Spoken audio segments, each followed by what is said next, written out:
The phantom slowly, gravely, silently approached. When it came, Scrooge bent down upon his knee, for in the very air through which the spirit moved, it seemed to scatter gloom and misery. It was shrouded in a deep black garment, which concealed its head, its face, its form, and left nothing of it visible save one outstretched hand. But for this it would have been difficult to detach its figure from the night, and separate it from the darkness by which it was surrounded. He felt that it was tall and stately when it came beside him, and that its mysterious presence filled him with a solemn dread. He knew no more, for the spirit neither spoke nor moved. "I am in the presence of the ghost of Christmas yet to come," said Scrooge. The spirit answered not, but pointed downward with its hand. "You are about to show me shadows of the things that have not happened, but will happen in the time before us," Scrooge pursued. "Is that so, spirit?" The upper portion of the garment was contracted for an instant in its folds, as if the spirit had inclined its head. That was the only answer he received. Although well used to ghostly company by this time, Scrooge feared the silent shape so much that his legs trembled beneath him, and he found that he could hardly stand when he prepared to follow it. The spirit pauses a moment, as observing his condition and giving him time to recover. But Scrooge was all the worse for this.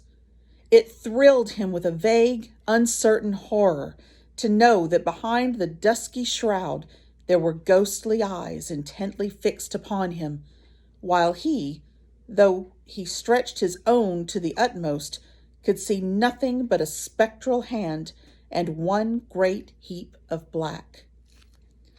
"Ghost of the future," he exclaimed, "I fear you more than any spectre I have seen.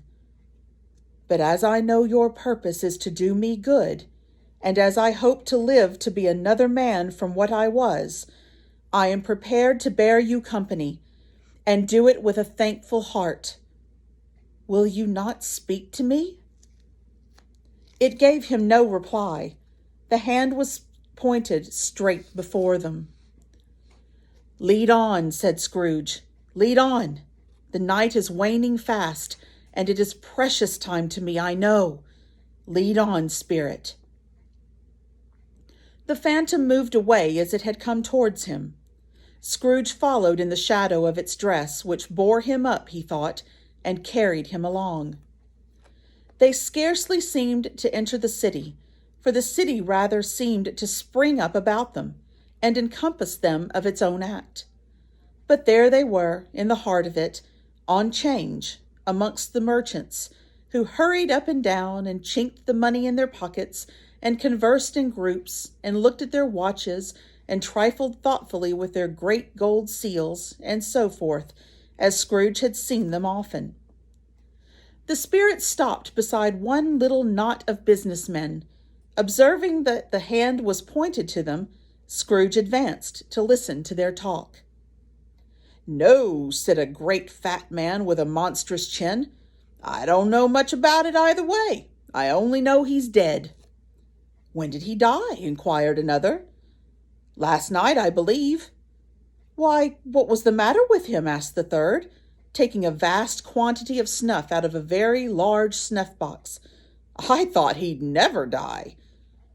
"God knows," said the first with a yawn. "What has he done with his money?" asked a red-faced gentleman with a pendulous excrescence on the end of his nose that shook like the gills of a turkey-cock. "I haven't heard," said the man with the large chin, yawning again. "Left it to his company, perhaps." "He hasn't left it to me, that's all I know." This pleasantry was received with a general laugh. "It's likely to be a very cheap funeral," said the same speaker, "for upon my life I don't know of anybody to go to it. Suppose we make up a party and volunteer?" "I don't mind going if the lunch is provided," observed the gentleman with the excrescence on his nose, "but I must be fed if I make one." Another laugh. "Well, I am the most disinterested among you, after all," said the first speaker, "for I never wear black gloves, and I never eat lunch.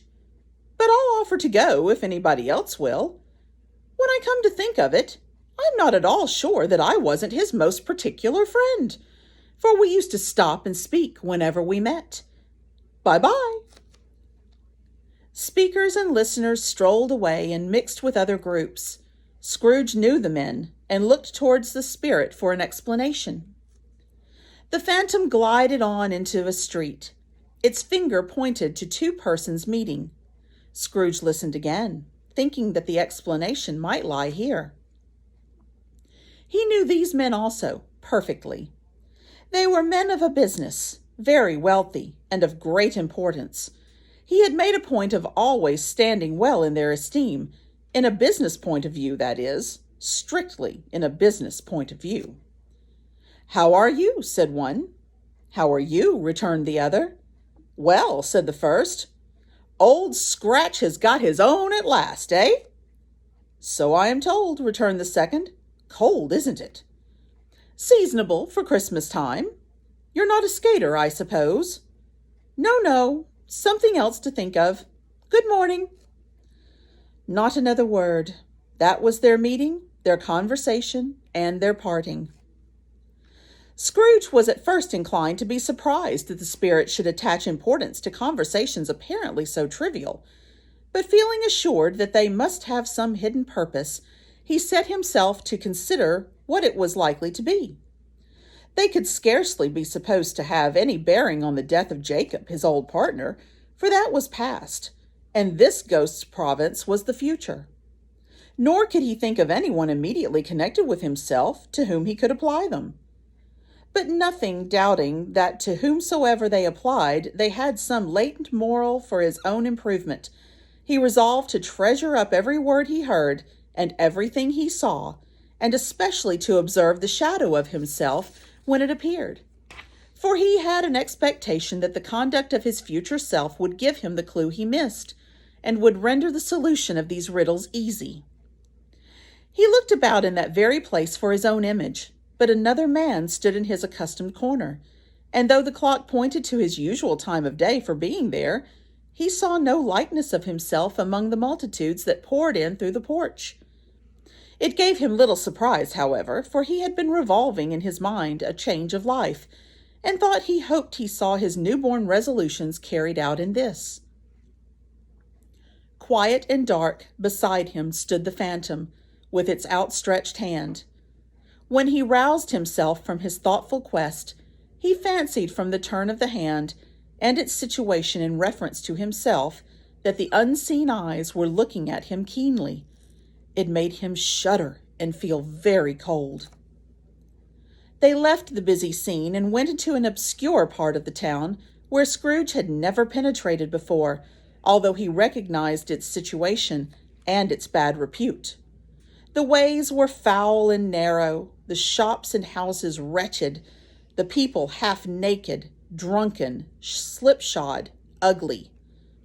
Alleys and archways, like so many cesspools, disgorged their offenses of smell and dirt and life upon the straggling streets, and the whole quarter reeked with crime, with filth and misery. Far in this den of infamous resort, there was a low-browed beetling shop below a penthouse roof, where iron, old rags, bottles, bones, and greasy offal were bought. Upon the floor within there were piled up heaps of rusty keys, nails, chains, hinges, files, scales, weights, and refuse iron of all kinds. Secrets that few would like to scrutinize were bred and hidden in mountains of unseemly rags, masses of corrupted fat, and sepulchres of bones. Sitting in among the wares he dealt in, by a charcoal stove, made of old bricks, was a gray-haired rascal, nearly 70 years of age, who had screened himself from the cold air without by a frosty curtaining of miscellaneous tatters hung upon a line, and smoked his pipe in all the luxury of calm retirement.